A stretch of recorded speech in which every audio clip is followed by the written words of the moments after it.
Hey guys, this is Diamond from Simply Joy Soap Company. I'm not going to say Diamond Shine Soap no more. I changed my name. Anyway, y'all, this is AFI Fragrance Buddy Parasoy 6600 wax. Okay, y'all?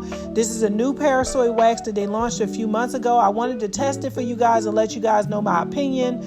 Just in case you plan on buying this wax, or maybe you have this wax in your possession and you don't know how to use it, y'all. Now listen, if you love my videos, go ahead and hit the subscribe button, subscribe to the channel, hit the notification bell. Don't forget that kind of good stuff.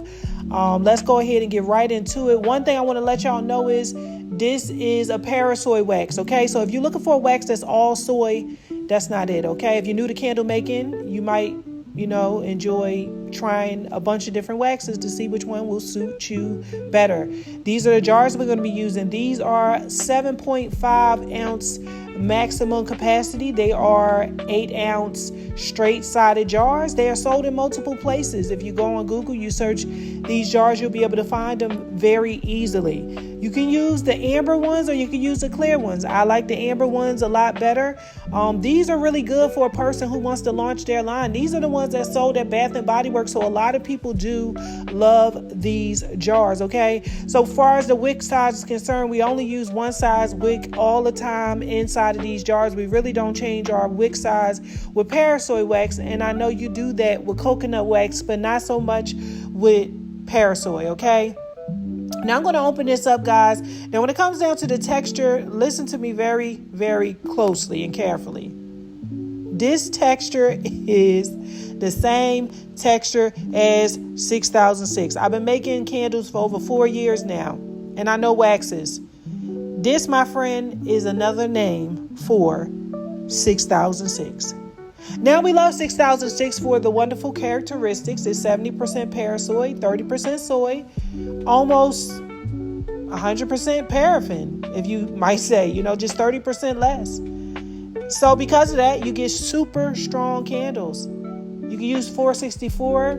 You have to heighten up your fragrance load to get it to be strong. So to be honest with you, you save money by using this wax right here because you use less fragrance. Bath and Body Works is still in business years later, guys. Don't believe the myth that people don't like paraffin candles. That is a lie. That is all Bath and Body Works sell is paraffin, okay? All right, now let's talk about what we're going to be doing today. So with these candles, whenever you make a summer line, you want to launch about 5 scents in that summer line. Now, I have quite a few scents that I suggest that you add to your summer line. And some, you guys know I've used hundreds of fragrances, so I will leave that in the Patreon so you guys can have that. So what I'm doing is I'm basically separating my wax per jar. So one jar I'm going to be using a fruity fragrance. The other one I'm going to be using more of a teakwood type of summer fragrance.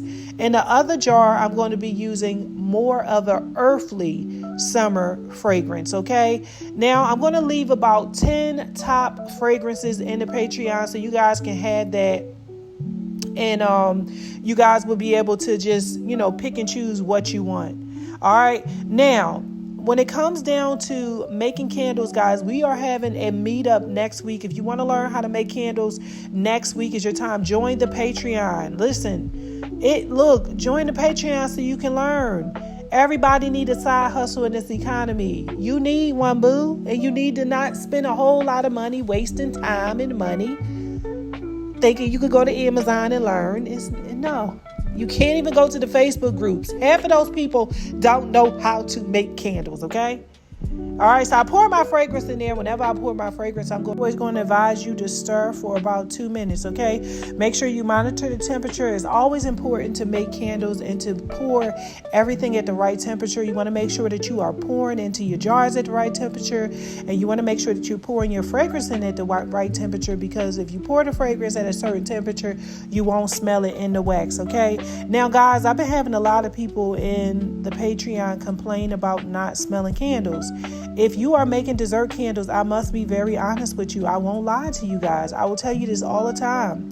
If you are making them and you are making that whipped wax, you will not smell the whipped wax. You are altering a wax, mixing it and piping it and all of that kind of stuff. By the time you're done with that process, you really don't smell that whipped wax. Okay, and once you get to the base, that is when you're going to smell your candle. One thing I do when I'm making dessert candles is I use embeds that are strong, because if I can get those embeds close to the wick, they will get the hot throw off the embed, and they will keep smelling that embed all the way up till you get to the base of the candle, and that is past the wick wax. Okay, all right, so that's just a little advice. So I'm just stirring it in. Like I told you guys, I got 3 different jars, so I want to make sure that I do 3 different scents. Okay, all right, now I want to talk about candle making in itself. Candle making is really something that takes a lot of time and patience. Sometimes people will take up to a year to learn it. That's why it's important to have somebody like me that you can coach with, or just join the Patreon where you can be able to chat and ask questions and things like that, and have a community, because we do meet up and hang out and make candles together and stuff like that. So it's good to have people to walk with you. Candle making is also dangerous. You can burn someone's house down with one candle that's not properly wicked. So you want to learn the art of wicking, and we have wick training in the Patreon. That's actually coming up next weekend. Next weekend we're having a wick training and a candle making session, and you don't want to miss it. Now, the wick training do cost, but the candle making is free. Okay, you don't have to pay for the candle making. So if you join the Patreon, you can be a part of that. Okay, so I'm just gonna pour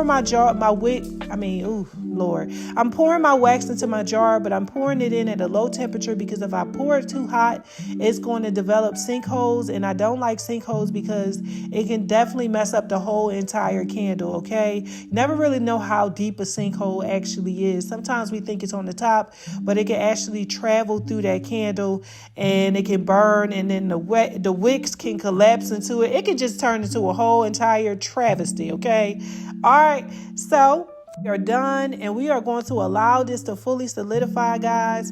All right, so I let it solidify, but I want to tell y'all all about this wax. I want to give you guys my honest opinion. This wax is really nice. Okay, it reminds me of Sister 6006, which I think it is.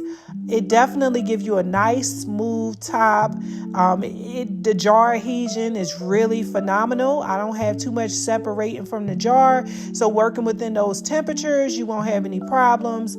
When it comes down to the label, guys, like I told you guys, whenever I use this jar, I use a 2x3 label, and it does really, really good. Okay, you can use a 2x3, you can use a 2x2, whatever one you want to use. It even stretches as far as like 4, a 2x4. Well, anyway, I am finished, guys, and I love the smell of these candles. I love the way they came out. I love the labels. I will see you guys again.